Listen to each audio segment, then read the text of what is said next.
Pegawai pemerintah dengan perjanjian kerja atau P3K kini terbagi menjadi dua kategori, yaitu P3K paruh waktu dan P3K penuh waktu. Keduanya sama-sama berstatus aparatur sipil negara tetapi berbeda dari sisi masa kerja, hak, serta beban tugas. Lantas, berapa lama masa kontrak P3K paruh waktu dan apa saja syarat agar bisa naik status menjadi P3K penuh waktu?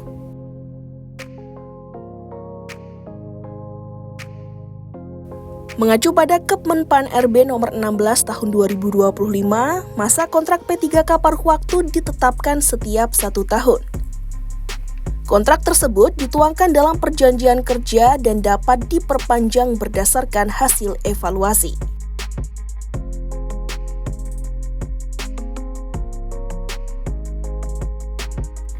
Dengan demikian, kontrak tahunan menjadi pintu awal yang harus dijalani sebelum berkesempatan diangkat ke status penuh waktu.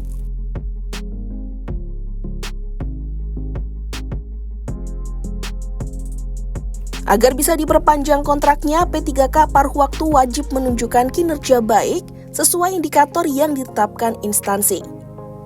Evaluasi tahunan ini menjadi dasar untuk menentukan apakah kontrak tetap berjalan atau tidak. Selain itu, pegawai harus menjaga disiplin dan mematuhi aturan ASN. Dengan memenuhi evaluasi kinerja positif dan tidak terkena sanksi pemberhentian, P3K paruh waktu berpeluang naik menjadi P3K penuh waktu sesuai kebutuhan instansi.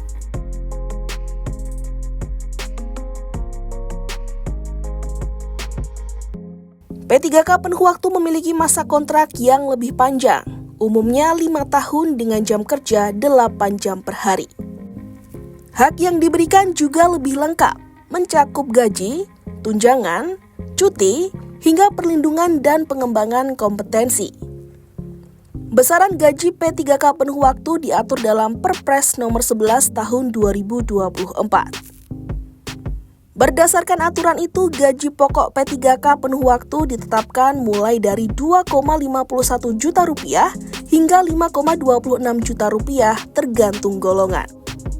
Sementara itu, P3K paruh waktu memiliki jam kerja lebih fleksibel, menyesuaikan anggaran instansi, bahkan bisa hanya 4 jam sehari. Namun, hak tambahan seperti cuti dan fasilitas lain belum tentu diperoleh.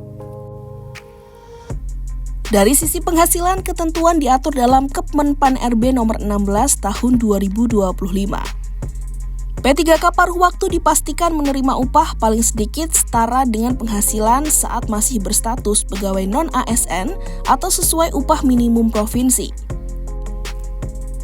Dengan skema ini, gaji P3K paruh waktu sedikitnya berada di angka Rp2,67 juta dan paling banyak Rp5,61 juta tergantung wilayah penempatan.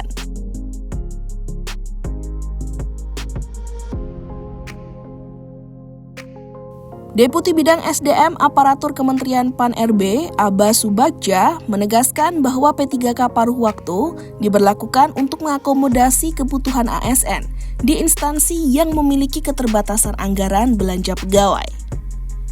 Pengangkatan ini juga diprioritaskan bagi pelamar yang sudah mengikuti seleksi ASN tahun anggaran 2024, tetapi belum lulus atau tidak mendapat formasi.